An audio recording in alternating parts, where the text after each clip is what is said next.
Shapes of orbitals. अगर हम इसकी बात करें तो ऑर्बिटल्स हमारे पास वो रीजन है स्पेस का जिसके अंदर इलेक्ट्रॉन की पाए जाने की पॉसिबिलिटी मैक्सिमम होती है। मतलब कि ज़्यादातर पाए जाने की इलेक्ट्रॉन की हमारे पास पॉसिबिलिटी होती है, ज़्यादातर हमें इलेक्ट्रॉन इधर मिल जाता है। तो एग्जैक्टली ऑर्बिटल्स हमारे पास कहलाते ये हैं कि वो स्पेस का रीजन होता है जहाँ पर इलेक्ट्रॉन के पाए जाने की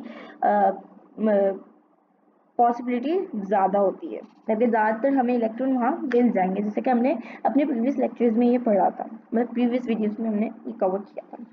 ओके, अगर हमारे पास जैसे कि हमें पता है कि हमारे पास 4 सब शेल्स हैं S, P, D, F। तो ऑर्बिटल्स भी हमारे पास एस के ऑर्बिटल्स हैं हमारे पास, फिर हमारे पास पी के ऑर्बिटल्स हैं, फिर हमारे पास पी के ऑर्बिटल्स हैं, और फिर हमारे पास डी के ऑर्बिटल्स हैं और एफ के ऑर्बिटल्स हैं। तो अगर पहले हम लोग एस के ऑर्बिटल्स की बात कर लेते हैं, तो जो एस के ऑर्बिटल्स होते हैं उसकी स्फेरिकल शेप होती है, और उसकी पॉसिबिलिटी उसकी जो इलेक्ट्रॉन की पॉसिबिलिटी वो न्यूक्लियस के पास सब मतलब के उसके ये है कि इलेक्ट्रॉन हमें न्यूक्लियस के पास ज़्यादा मिल जाएगा, क्योंकि हमारा जो एस सब शेल है वो न्यूक्लियस के पास ही होता है, क्योंकि वो हमारे पास फर्स्ट शेल में होता है। फर्स्ट शेल में जो सब शेल है वो एस होता है, और उस एस के ऑर्बिटल्स में हमारा मतलब कि ऑर्बिटल फिर वो न्यूक्लियस के पास ही होंगे, तो इसलिए हमारे पास इलेक्ट्रॉन के पाए जाने की पॉसिबिलिटी न्यूक्लियस के पास होती है। तो अगर इसको हम फिगर के तौर पे देखें तो हम लोग लेट्स मेक हियर फिगर, ठीक है। तो ये हमारे पास हमारा न्यूक्लियस है, ठीक है। देखो मैं कलर दूसरा देख लेती हूँ। ये हमारे पास न्यूक्लियस है, ठीक है। ये हमारा फर्स्ट शेल है, सेकंड शेल है। तो मैं फुल नहीं बना रही हूँ, बना लूँ फुल, वेट बनेगा नहीं मेरे ख्याल से, फिर भी हम ट्राई कर लेते हैं। थर्ड शेल है और ये बन गया, वाह, फोर्थ शेल है, ठीक है। ये हमारे पास हमारे 4 शेल्स है। अगर हम इसको नेम्स दें तो ये हमारे पास एस है, सॉरी हाँ, अगर हम इसके सब शेल्स को नेम दें तो इसमें हमारे पास एस भी होगा और पी भी होगा। इसके अंदर हमारे पास एस पी और डी तीनों होंगे, इसके अंदर हमारे पास एस पी डी एफ 4 होंगे। तो अगर हम तो बात ही किसकी कर रहे हैं, एस सब शेल की, एस के ऑर्बिटल्स की बात कर रहे हैं। अगर हम एस के ऑर्बिटल्स की बात करें तो अगर एस के अंदर भी बहुत से हमारे पास ऑर्बिटल्स होंगे, तो वो ऑर्बिटल्स के अंदर जो इलेक्ट्रॉन है वो हमारे पास ऑफकोर्स न्यूक्लियस के पास ही, मतलब हमें इस रीजन में ही सिर्फ मिलेंगे इलेक्ट्रॉन्स। ये जो रीजन है ना, इसके पास ही हमें इलेक्ट्रॉन्स के मिलने की पॉसिबिलिटी मैक्सिमम है, मतलब कि ज़्यादातर हमें इलेक्ट्रॉन्स जो एस सब शेल्स एस ऑर्बिटल्स में है ना, अंदर जो इलेक्ट्रॉन्स हैं वो हमें इस एरिया में मिलेंगे, सही है। तो हम अब आगे चलते हैं।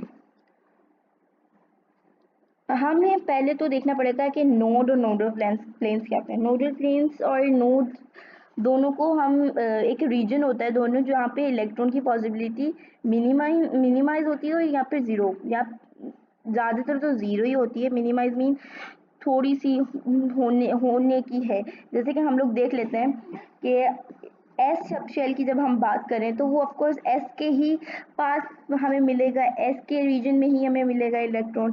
हमें ये तो नहीं है ना, जो हमारे पास सेकंड शेल है उसके पास तो नहीं हमें इलेक्ट्रॉन मिलेगा ना, एस का सॉरी फर्स्ट शेल का हमें वहाँ तो नहीं मिलेगा ना। तो उसको कहते हैं नोडल प्लेन, मतलब उसके अंदर इलेक्ट्रॉन के मिलने की पॉसिबिलिटी बहुत कम, बहुत ज़्यादा कम या फिर होती ही नहीं है।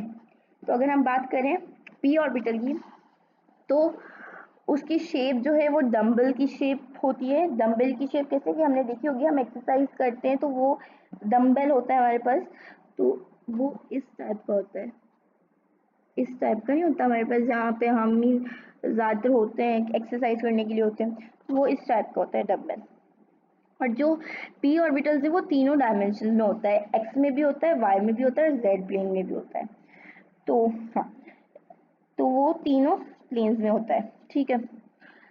और फिर अगर हम देखें ये तीनों प्लेन्स में जो एनर्जी होती है ना वो सेम होती है ऑर्बिटल की।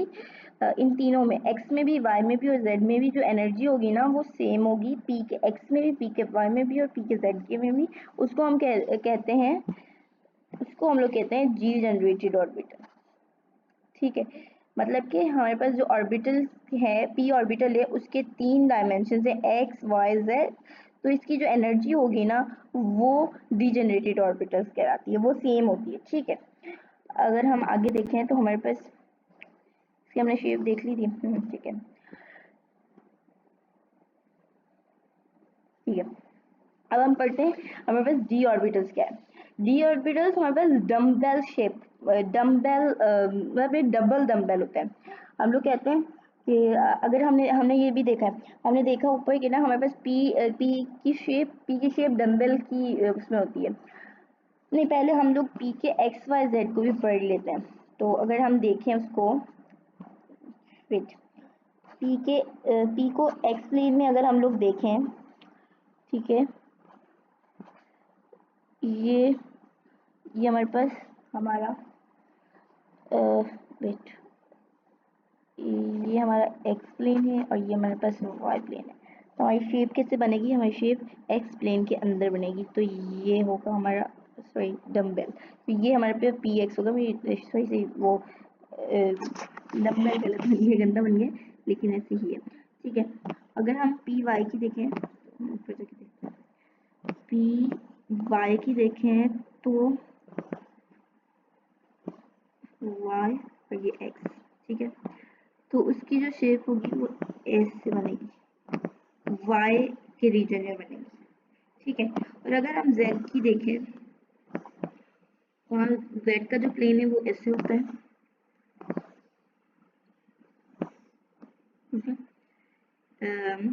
इसलिए हम कहते हैं कि पी ऑर्बिटल 3 डायमेंशन है, देख रहे हैं 3 डायमेंशन है। ठीक है, तो ये हमारे पास हमारा वाई हो गया, ये एक्स हो गया और ये हमारे पास जेड हो गया। तो हमारा इसमें डम्बल कैसे बनेगा, ऐसे बनेगा, इसके प्लेन पे बनेगा, जेड के प्लेन पे बनेगा। तो ये होता है हमारे पास हमारा पी पी के थीम। ठीक है, अगर हम डी ऑर्बिटल हमारा देखें तो उसकी डबल डम्बल शेप होती है। अगर उसको हम बना के देखें तो वो इस तरीके से होगा। तो इस मतलब कि 2 बार बनेगा डबल, ये जो रीजन होगा ना इसमें 2 बार ही आएगा, तो इसको डबल डम्बल कहते हैं। तो इसके टोटल जो ऑर्बिटल्स होते हैं वो 5 होते हैं, जैसे कि हमने प्रीवियस अपने में पढ़ा हुआ है कि हमारे पास ऑर्बिटल्स डी ऑर्बिटल्स मतलब डी के हमारे पास ऑर्बिटल्स 5 होते हैं। ठीक है, हमने ये तो पढ़ लिया। अब हमारे पास हमें ये देखना है कि डी एक्स वाई पे जब होगा तो वो कैसा बनेगा, ये सब कुछ हम देखते हैं। ठीक है, वेट लेट मी, अगर हम स्टार्ट करें तो डी डी का पहले हम देखते हैं एक्स और वाई। ठीक है, एक्स और वाई देखें तो ये हमारे पास वाई प्लेन और एक्स प्लेन, वाई प्लेन और ये एक्स प्लेन, सॉरी। ठीक है, तो अब हमारा कैसे बनेगा, उन्होंने कहा है एक्स पर भी आए और जेड वाई सॉरी ये एक्स से गलत इसलिए मैंने, एक्स पे भी आए और वाई पे भी आए। तो ये दोनों पे आ रहा है ना, दोनों के रीजन में आ रहा है, इसलिए डी एक्स भी और वाई भी है। ठीक है, ऐसे ही बाकी भी बनेंगे। तो हम ऑलमोस्ट सभी देख लेते हैं, डी एक्स और वाई देख लेते हैं, सॉरी एक्स वाई तो कर लिया था हमने, वाई और जेड देख लेते हैं। ठीक है, ये हमारे पास जेड हो गया, ये हमारे पास वाई ही है। तो अगर इसका हम बनाएंगे, ठीक है, इसकी भी तो दोनों के एक्सिस में आना चाहिए, तो इसको ही हम कहते हैं। ठीक है, फिर अगर हम देखें, मैं आप सबसे हार्ड भी लेके जाती हूँ, डी का जेड स्क्वायर कैसे बनेगा, डी का जेड स्क्वायर ये कर लेंगे तो बाकी सब आपको अपनी तरफ से ही समझ आ जाएंगे। ठीक है, ये हमारे पास जेड है और ये हमारे पास वाई है। तो अगर हम देखें तो जो हमारे पास जेड प्लेन है ना, उस पे ही हम स्क्वायर है तो हम 2 बार बना देंगे, 2 बार हमारे पास डबल बन जाएंगे, तो हमारी 2 एक्सिस बन गए। तो इसको कहते हैं जेड, डी का जेड स्क्वायर। ठीक है, तो इस तरीके से बाकी भी ऐसे ही होंगे। अगर हम नहीं हम